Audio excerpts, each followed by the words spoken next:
নিচে ফেসবুকে নিচে না ফোন দিয়ে আমাকে জানান। তা আমাকে জানাইলে কি হবে?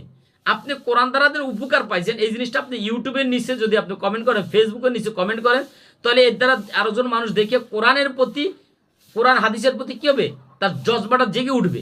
সে কোরআন দিয়ে, কোরআনের আয়াত হাদিসের দোয়া দিয়ে সে কাজ করবে, কোরআন সুন্নাহ অনুযায়ী আমল করে চলবে।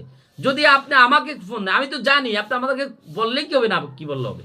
আমি এখন অযোগ্যতা, আমি এটাকে বিশ্বাস করি বিধান আল্লাহর কোরআন রসুল হাদিসকে বিশ্বাস, আমি একজন অযোগ্য, আমি কোনো হাফেজ না, কোনো আলেম না, কোনো কিছুই না, একজন মূর্খ মানুষ। আলেমদের সাথে উঠা চলাফেরা করার বরকতে আল্লাহ পাক আমাকে এই যোগ্যতা দান করছে।